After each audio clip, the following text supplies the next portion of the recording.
So that was a little preview of the sports program that was done by LA28. And officially, I would like to welcome Nicco. Hi, Nicco. How are you? Down here. Hi everyone. What time is it there now? Is it No, it's 7:30? it's it's good. It's 7:30. Yeah. I'm sipping my espresso. It's okay. The quality of this webinar will get better and better throughout the next hour. I promise. Yeah. Yes, I'm sure all of our audience today are very excited to see you and also to maybe, get to know a little bit more about the 5 years sport. So let's get right to it. So a little bit, maybe you can tell us a little bit about yourself. Like, how did you transition first from an athlete to being actually an organizer behind the scenes? Not sure how many people know me, but yeah. So as Neo said before, working in sport. Well, I guess as an athlete, you can say that I was working in sport, but I never felt like it was work. But yeah, I was competing, representing Italy in the sport of shooting, and I actually ended up competing in 3 Olympic Games, Beijing, London, and Rio. And Rio was that's it. Not only my last Olympic Games, but it was I was very dramatic in my retirement. It was the last shot I ever fired. Like haven't I haven't done a single training since. That was the plan all along, not because I wanted to stop with a gold medal. It's just I wanted to stop with Rio. And yeah, so I'm an engineer by training, so it's kind of this was never the plan to work in sport, but I spent so much time as an athlete, in a way being impacted by someone else's decision when it comes to competition format, as well as delivery of events and so on. That the curiosity was there when I stopped competing, for sure, to see what was going on behind the scene. And in 2017, September 2017, so after a few months trying to figure out what's next and doing all sorts of job application, many of them actually as an engineer, but in the end there was this opportunity for a very short internship with the IOC. And when I joined the IOC, yeah, in September 2017, it was really about the athlete career program. So I was going through my own career transition, so it was like kind of like a perfect match. So dual career program, supporting programs for the athletes.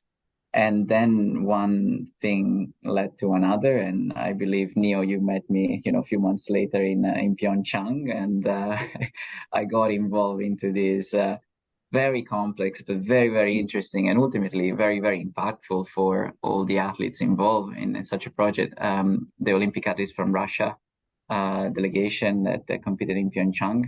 168 athletes. I still remember the number, and I Yes. still remember many names actually of those in the list. But yeah, it was surreal. I had no idea when I was competing as an athlete, the level of complexity and just how many passionate people are working, in the dark behind the scene to make this happen. And this is one thing that I always say is like, if I could go back in time, like when you are like at the press conference or and you kind of like you thank your mom, you thank your federation, you thank your country.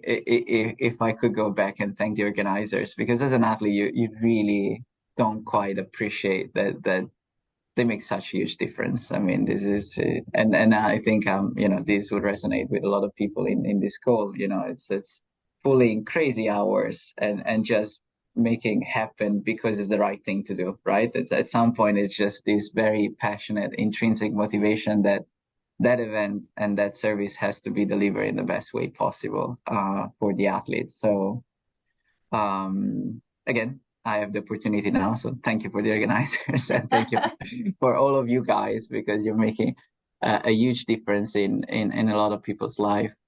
And that was it. And then I spent like the next 5 years with the IOC in the IOC sport department, working on a variety of projects, including the sport program. So coordinating the activities of the Olympic Program Commission, and working on the sport and event program of multiple games. Was working also on the famous popularity study, which is a major study that the IOC conduct after during games time, but then they deliver the report after each games to all international federation, kind of assessing the popularity of every single sport discipline down to the medal event level. And this is a critical framework of data when it comes to taking decision for the next edition of the games, and so on and so on and so on. But yeah, I got to Tokyo. There was also this amazing project. It was really meaningful for me. It was great. Like a lot of great things that happened to me in sport happened after my retirement as an athlete.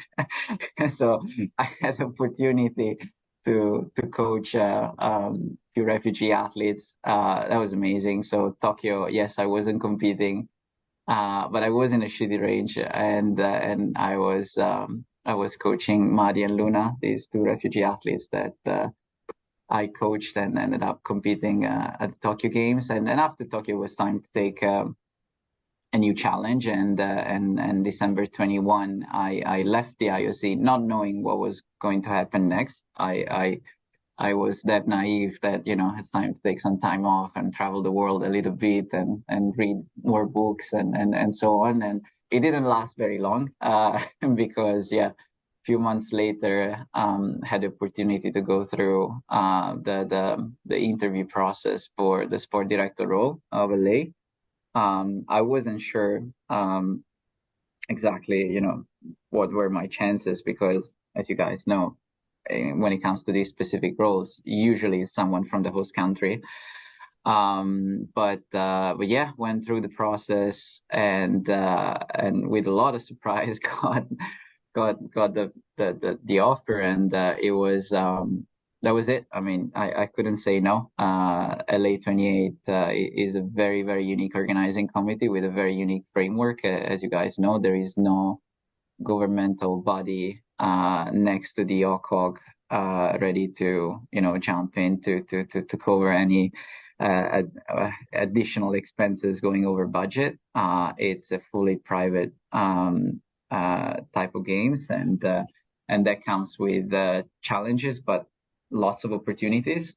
It's in a way, it's kind of like it's a great reality check for the Olympic movement when it comes to assessing the real cost and complexity of the games. A lot of the struggle when people ask like how much a sport costs, it's really hard, and I think a lot of people in this call know it's really hard to actually put a price tag attached to it, because of it comes down to assumptions and how you're going to allocate central cost. And that's where the whole event delivery model came in. But in general, it's like even when you put everything in one budget, you still have two bodies. You have the government investing in it, you have the OCOG investing in it. Here, that's it. Like it's one source of truth, and this was very educational for me. I mean, it was a unique opportunity, but for the IOC itself, in order to better understand their own product. And you get to a point where, when it comes to us, we have a big budget that is there and is still the one that is fully based on, the revenues that we're going to make in a way, like also ticketing. These are like future revenues. That is 6.9 billions. And yes, it's true that we're not building a single new permanent structure, but we're investing a lot in terms of temporary overlay to make it work. And this is it. And we're not going to spend the money that we don't have. And that's a great reality check for the IOC, for the International Federation, for all Olympic stakeholders. So I think it's a great opportunity for LA, for this community, for this country. It's a great opportunity for the Olympic movement, and it's quite a unique opportunity. So here I am now, 1.5 years into the role of sport director. Sorry, it was quite a journey, but yeah. No. I mean, you touched really interesting points there, especially when it came to the organizing committee and everything. As you said, I mean, I think a lot of people in this call can relate to that, because it's quite a hard work behind the scenes, right? And the athletes get to be the front, but behind we are also champions, of the back of house. Let's put it that way.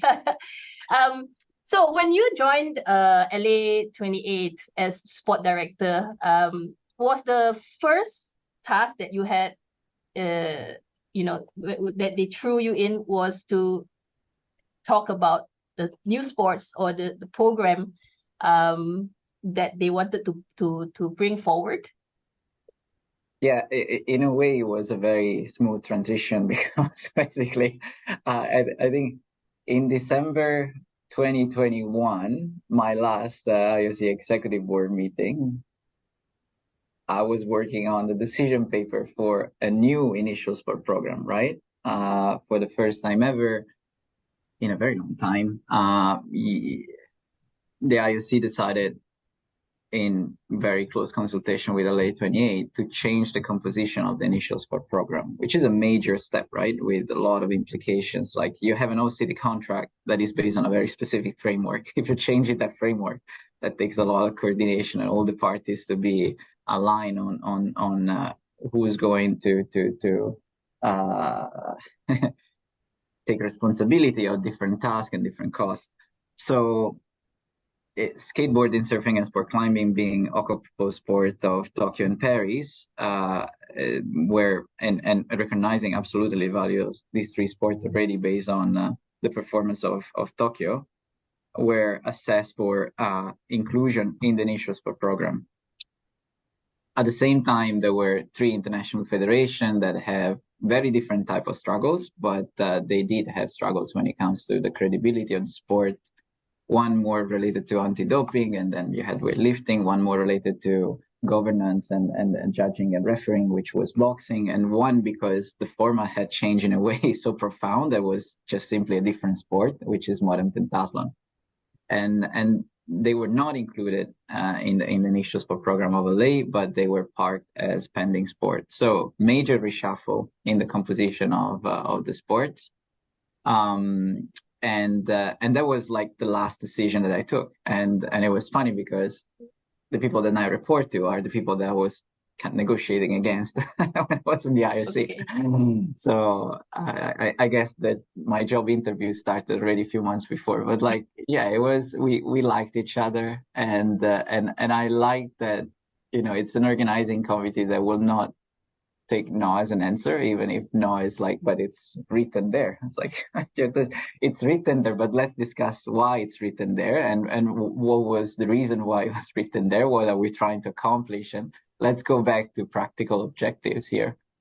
So yeah, when I joined, the goal was to go through this very new intermediate step, which again we introduced at the time when I was in the IOC, which is a step to review all the discipline. Usually you have 7 years before the sport, 3.5 years before the events, and nothing in between, which is funny because every single event program is approached like, things might change, but by the time you get there with 3.5 years before, technically you should have all the venue agreements in place. So if you're changed to remove an entire discipline at the time of the event program, well, you've been discussing this already with the venues, like how are you going to do that? Not only that, but like now you're talking about taking decision of potential changes in the composition of the Olympic program.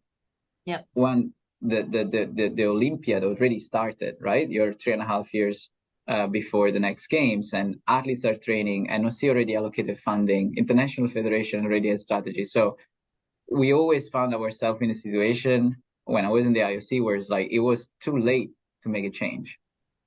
And it's tricky because now you try to take this decision 5 years before, and you cannot rely on the performance at the previous edition of the games. Like we ended up taking a decision on discipline before Paris. So it's kind of like this trade-off that you need to take. But when I joined LA28, I went straight into a full review of all the discipline defined as those events that require a standalone field of play, right? We didn't want to make a difference between different sport equipment on different athlete community. That's not the point. We really took the angle of venue master plan. because, and I think a lot of people know in this call, the number of athletes, it's a great parameter when it comes to managing cost and complexity, but it's not the only parameter and not necessarily the best parameter. Number of field of play. You can stretch the 10,500 athletes as much as you want. If you keep adding field of play, you keep adding costs, right?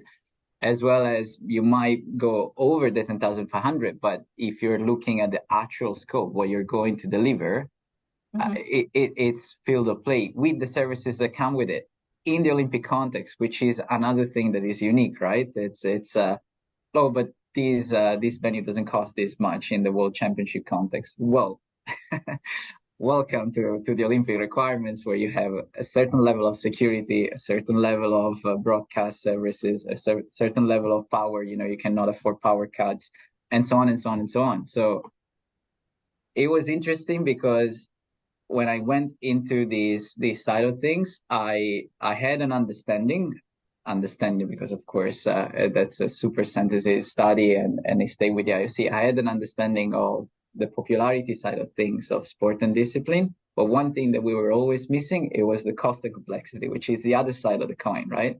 Of course. And doing this sport program exercise with the eyes of an organizing committee, all of a sudden I could merge the two.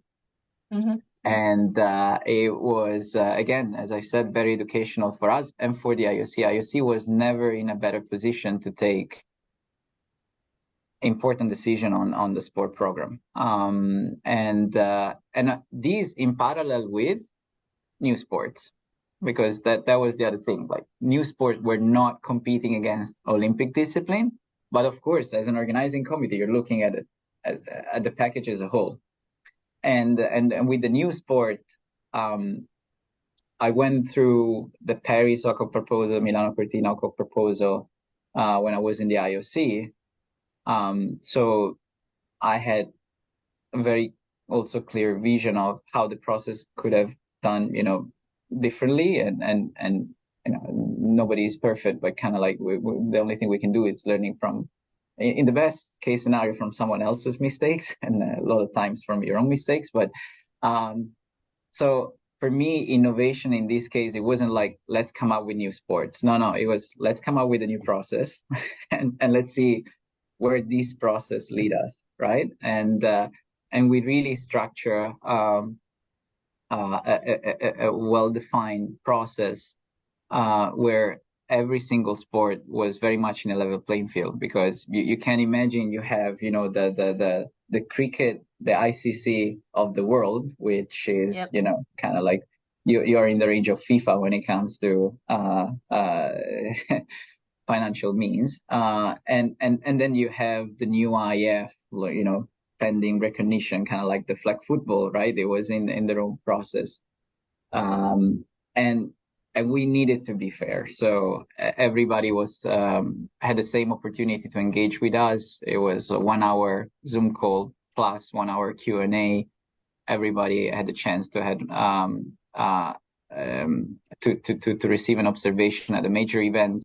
1, not 2, not 3, not like 1.5. And everybody submitted their information through a questionnaire type of framework. And that's it. And the whole 1 hour pitch, you could really see the amount of work that each international federation invested in it, and how much they were well prepared also to address the Q&A. And that was a really important point, because, and I think you guys know that, but maybe it's something that is not like super critical when it comes to general public and new sport. One thing is, yes, you bring a new sport into your program, and that has a specific value in terms of the specific fan community, the specific flavor that you bring to the games, youth focus, whatever. But the other thing is, you bring a new partner into the games. You bring a new Olympic International Federation. You bring potentially some professional leagues attached to that Olympic IF. And I think this is a really important point, because these are going to be, this is going to be your counterpart when it comes to fixing issues or just exploring innovation or making it work. one thing is the sport, one thing is who's behind the sport. And we were really trying to assess both. It doesn't mean that those that didn't make the cut, that they were not good enough. But I just want to give you a sense of all the criteria that were considered. We had the framework of very objective criteria, something that was measurable. There was a whole dimension around, okay, what is aligned to our vision? Because if it comes down to the sport with the best universality and cost and complexity ratio vis-a-vis popularity, I mean, it becomes more of an IOC decision, right? Then the IOC should look at the IOC recognized IF out there and say, you know what, this sport deserves to be in the Olympics. From a knockout perspective, it's like, what's the story you want to tell? And for us, it was showcasing American sport to the world and introducing global sport to the US market. And then you have this strong balance between the American football, lacrosse, baseball, softball of the world and cricket as a global sport. So that balance. There was, for us as a vision, a strong idea of co-creation. So, US is what it is when it comes to sport, right? It's a powerhouse. And here, you have a very strong NOC, USOPC, a very strong NGBs, but you have very strong professional leagues as well, and player associations and so on. And like the question here is like, how can you leverage, on that platform? How can we create that win-win-win situation where you don't bypass the Olympic IF, but you have a tripartite discussion with the pro leagues here when it comes to amplify the Olympic and Paralympic story. And I mean, what NFL has done, I don't know if there are some of you live here in US, they have a better sense of what's going on. But what NFL is doing when it comes to promoting flag football and attached to it the LA28 games, it's insane. Starting with 90 seconds investment of commercial during Super Bowl, which by itself I think is the biggest soccer proposal investment in the history. But like it unlocks really exciting opportunities. So the sense of balance of American and global sport, this sense of co-creation, and then again looking at and who's going to work with us, because once you end up with right now that video with 35 sports, one is still pending with boxing. But if we will end up with 36 Olympic IFs, that's a lot of stakeholders only on the Olympic side. Then you have, of course, to add the Paralympics, and you need to know that you can rely on those partners, right? That they're gonna be there to support you, to find solution, not to raise problems. And I think that's a really, really important consideration when it comes to this complexity. You as a knockout, yes, you coordinate, but you have to rely a lot on Olympic IF, and they need to step up more and more. And those IF that can also rely in their turn on professional leagues, why missing out the opportunity, So and these will open up discussion to event delivery model and so on and so on and so on. So that's a little bit the overview. It was a very smooth transition compared to what I was doing in the IOC, indeed. On the side, we were running, the normal OCOG master schedule. That was a real challenge, because not many OCOGs, invested so much time and resources like we did in reviewing the sport program, because we saw that there was a unique opportunity. In parallel, there is a lot going on with 5 years to go, as you know, and it's going to be a very complex competition schedule.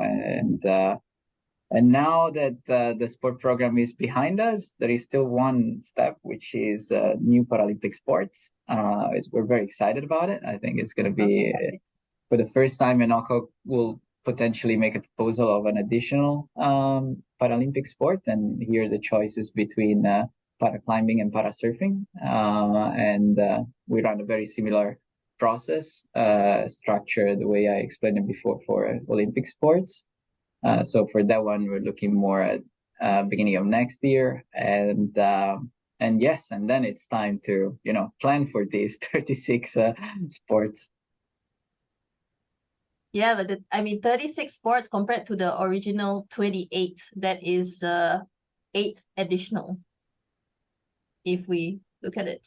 I mean, originally, the Olympic Games has 28 sports, and then you added, well, with the new ones come in, where you have sports, climbing, you had skateboarding and surfing. So these were the 3 that were added in the new program, right? And then now you have 5 more. So that's altogether 8 that you're looking at. And it's going to be huge in terms also of athlete numbers that are going to participate. Because you have a lot of, when out of the 5 sports that you have due, 4 of them are team sports, right? Right. So yeah. Yes, there is a certain level of complexity that comes with unlocking opportunities. Absolutely. We did enter the process, and just want to clarify that we did enter the reason why also we invested so much time on the discipline and not only on assessing new sport is that in our view, we entered the process with the idea that innovation should come from evolution and not from expansion. But ultimately, it is an IOC decision when it comes to the initial sport program. In the end, the result of the discipline review led to identify significant savings when it comes to the delivery of this discipline. So looking at field of play share, looking at venue requirements, and many of them will be announced in the next year or so when it comes to these new arrangements. Because again,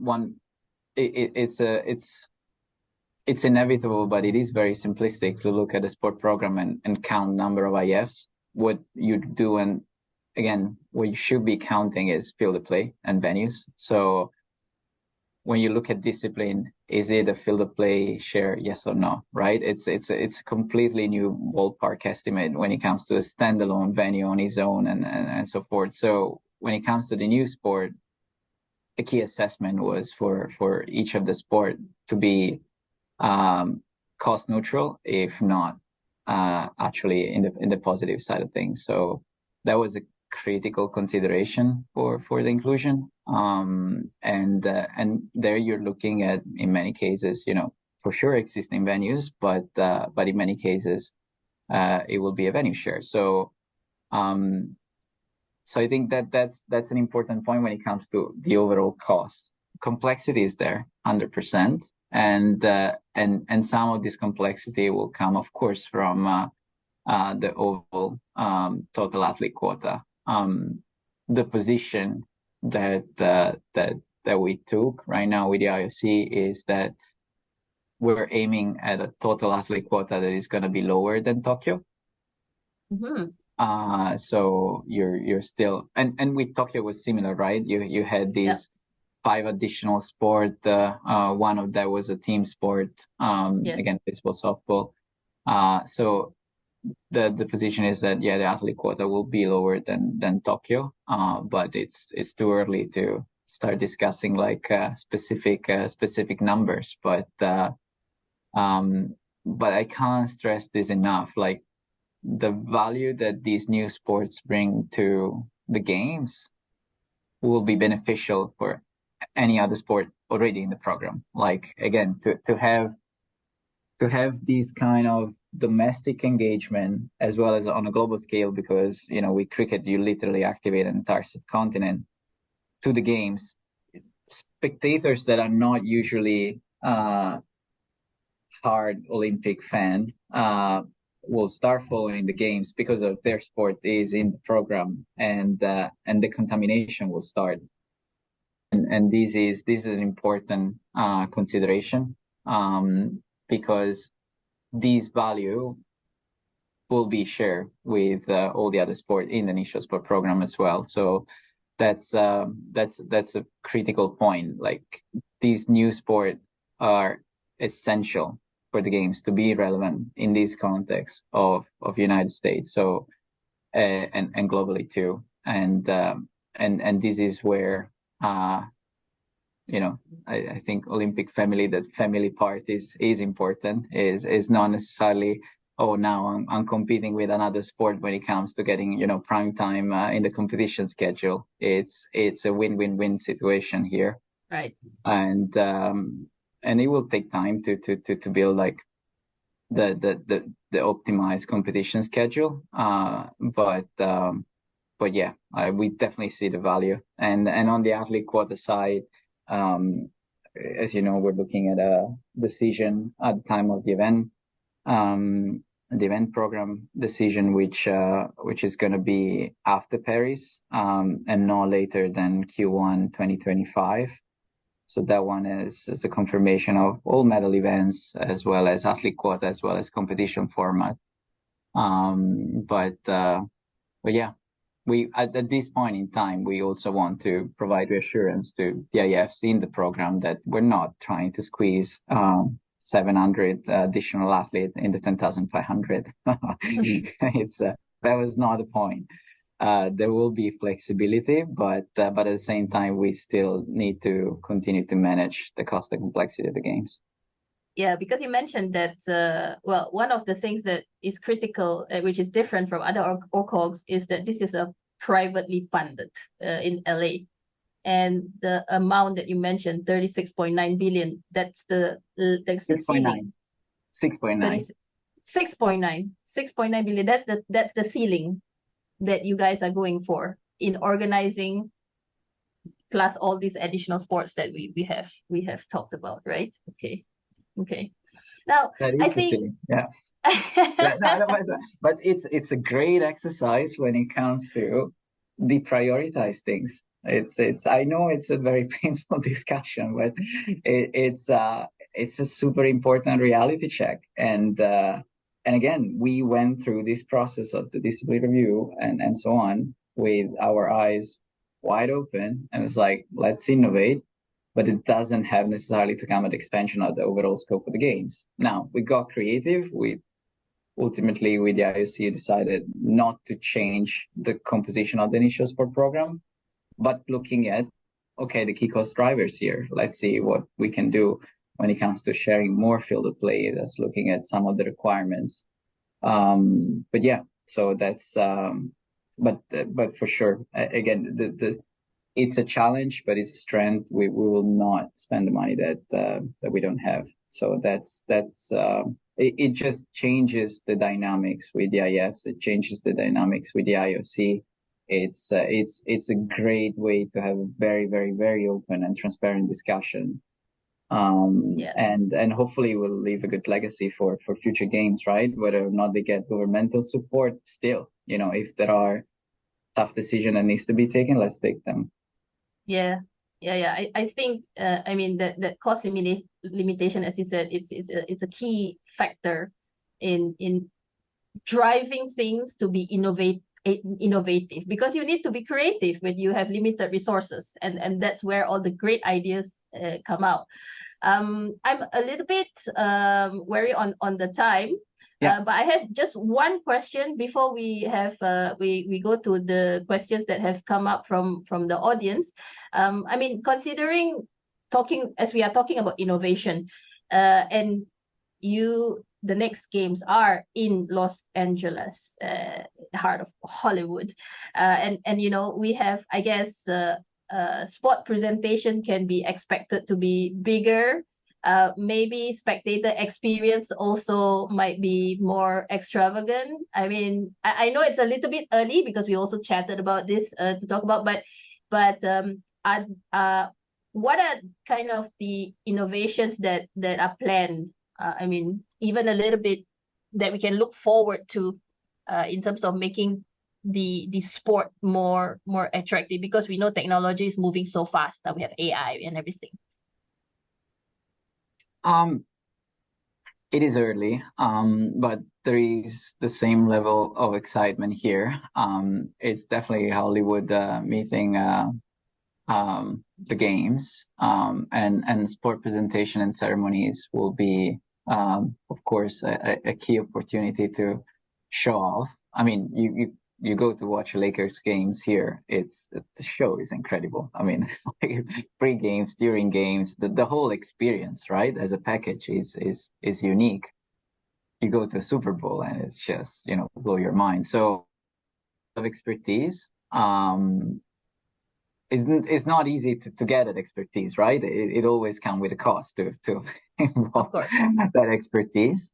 But we definitely want to leave no stones unturned. I think, again, when you look at, for instance, the partner that we ended up selecting with the selection of the new sport, there are really exciting opportunities. You have the pro leagues here being really cutting edge when it comes to experimenting new things. I don't know if you guys follow what NFL did.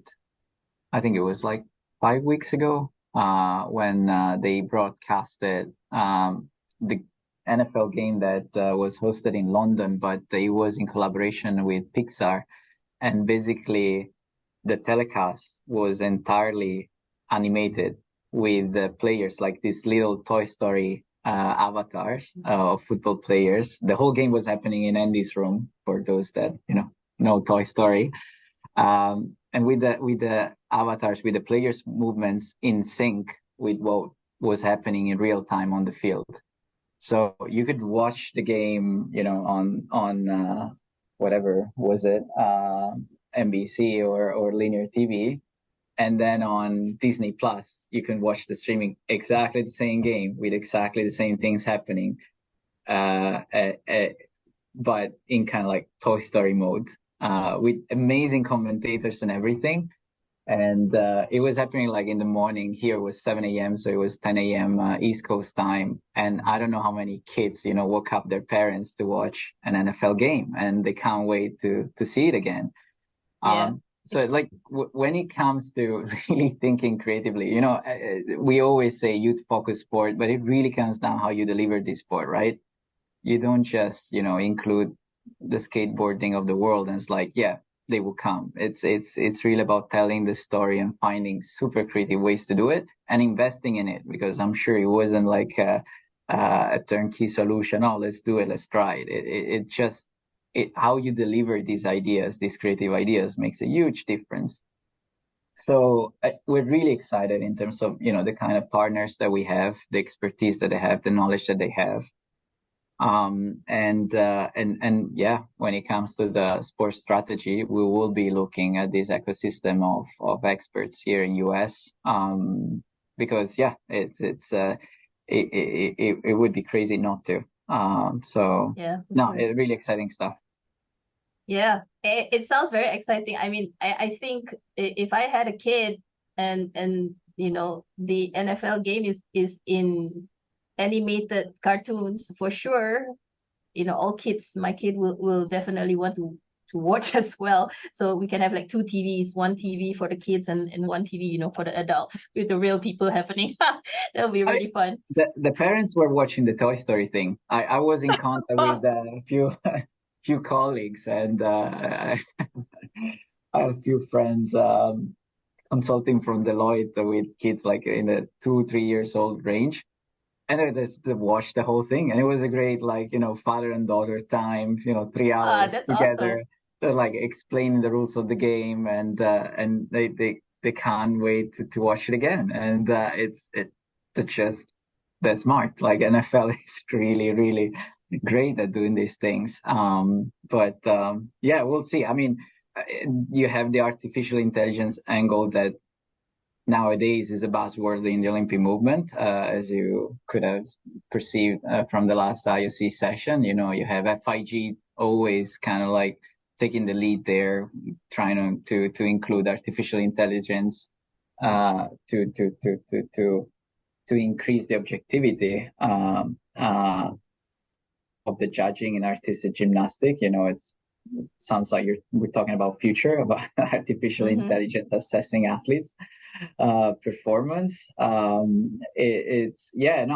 Look, a lot of interesting opportunities. You really need the expertise behind to connect the dots, to build a story, to streamline it. Otherwise, it's just overwhelming, right? Yeah, you can do so many things, but if you start investing a drop in everything, I don't know how much, these difference will be perceived. And in order to to be crisp in the innovation, was like we have to have very clear priorities. What is the story that we want to tell with LA? And this is not the sport department, of course, but I come with ideas and proposal, and the next year it's going to be an exciting one to develop the strategy.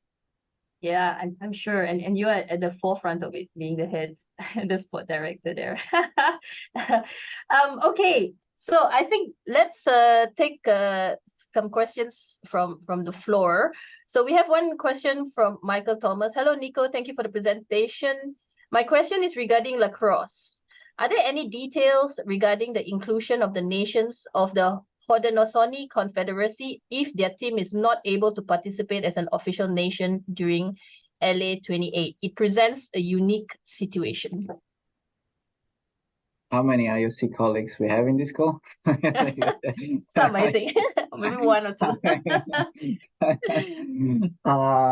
Yeah, it just for everybody's background. So lacrosse was invented by the First Nation, right? Native Americans. The game was invented by Native Americans, and it's an amazing story.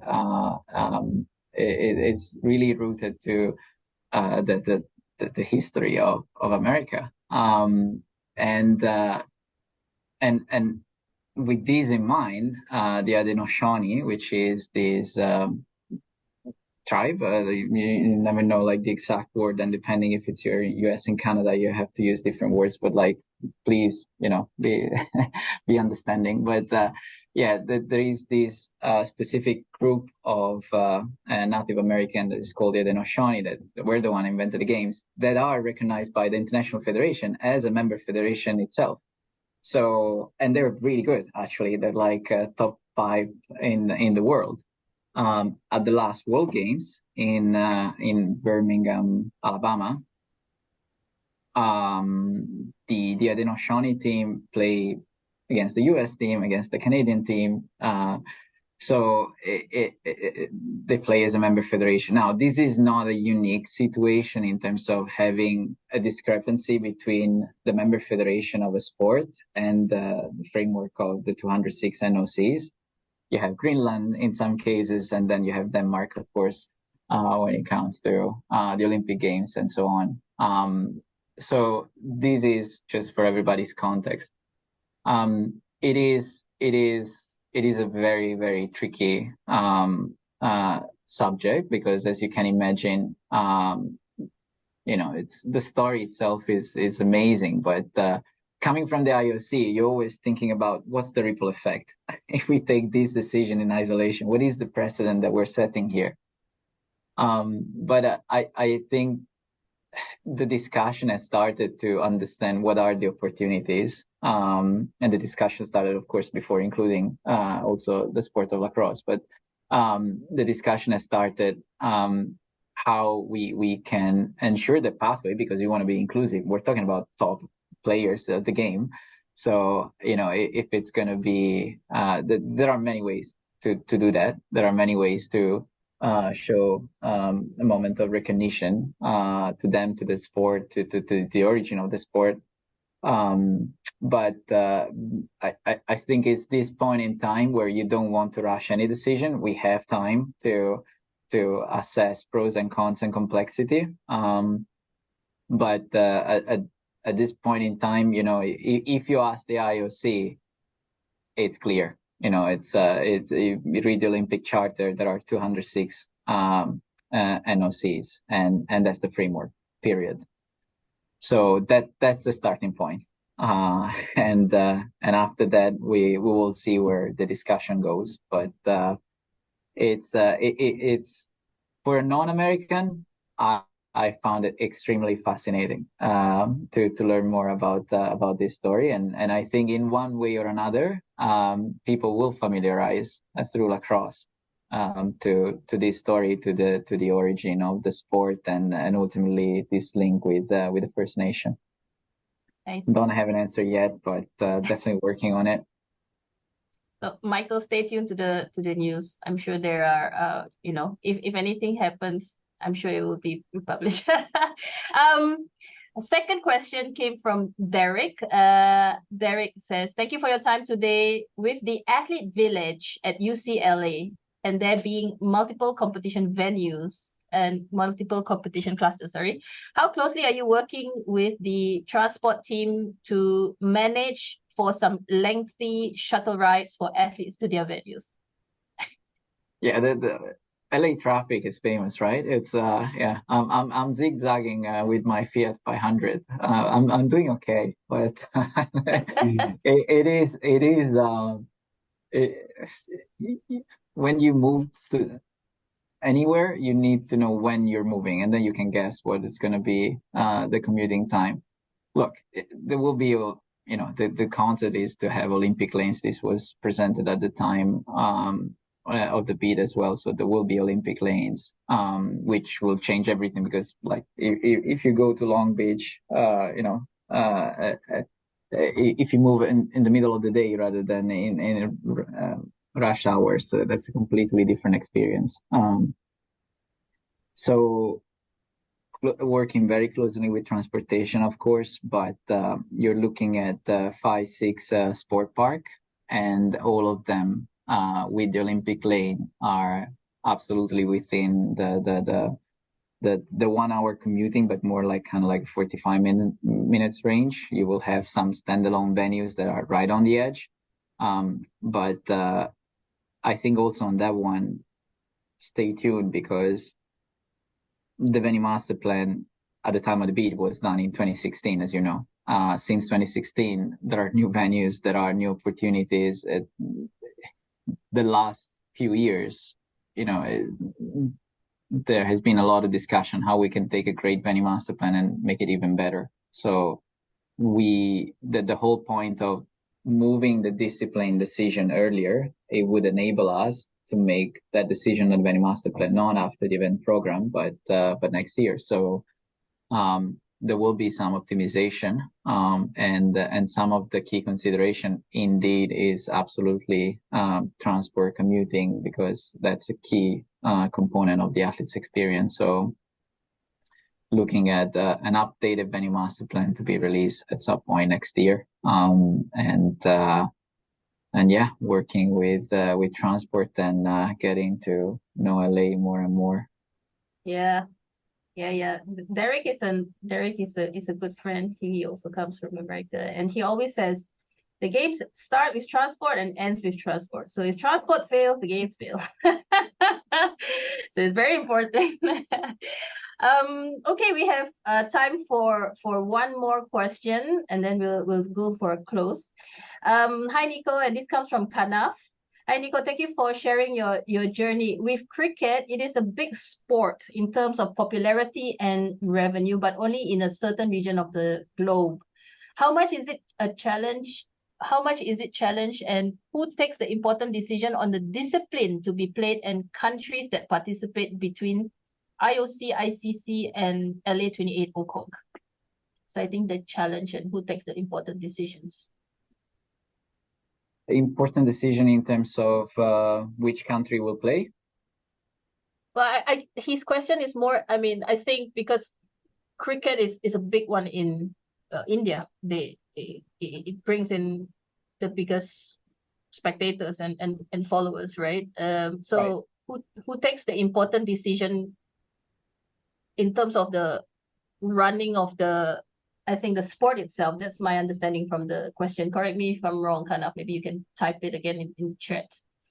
But yeah, I can start like so you have, of course, the powerhouse of cricket, which is you have the Commonwealth countries, but it goes beyond that, and this was really the point also, right? It's when we talk about introducing a sport like cricket to the US market, it's because ICC and cricket wants to expand beyond those countries, and using the Olympics is a very unique opportunity to reach out to those territories and that are not traditionally cricket countries.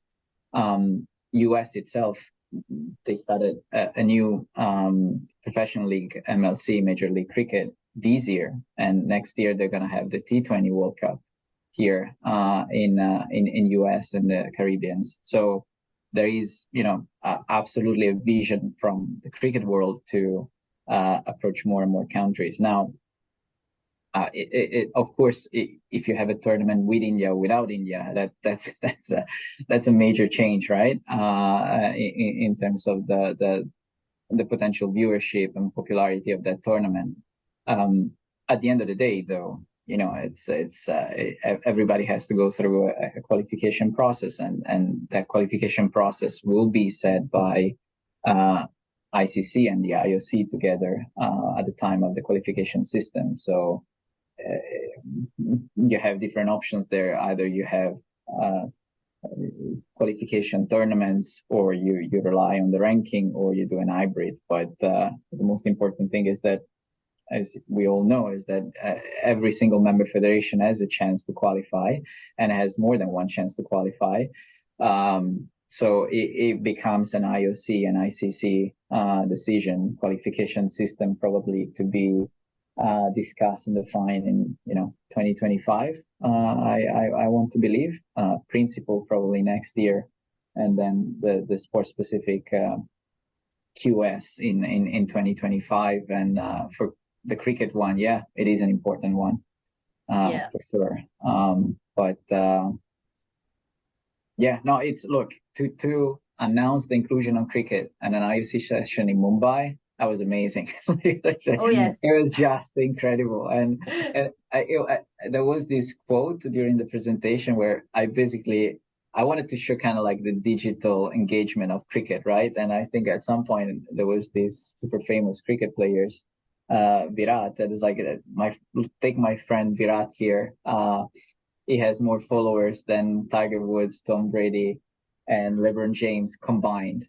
And that quote became so viral, and also people truly thought that was my friend. Like it was just a way of bringing him up into the conversation. But it just gives you a sense of what cricket represent in India. It's almost like a religion. It was absolutely incredible. And from the moment we walked out from the building, it's like you can see the excitement that all of a sudden this sport that is so embedded in the Indian identity is like it's an Olympic sport.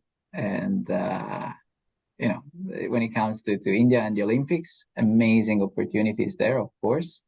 I don't know how many people know that they won the first, and at the time only, Olympic gold medal in individual sport in shooting. That was my training partner, Abhinav, in Beijing 2008. And it was probably the best thing that happened to my sport ever. Because after that, it was just so many Indian athletes started to, they had a hero to follow. And now it's like, okay, they built an entire movement behind Abhinav. Yes.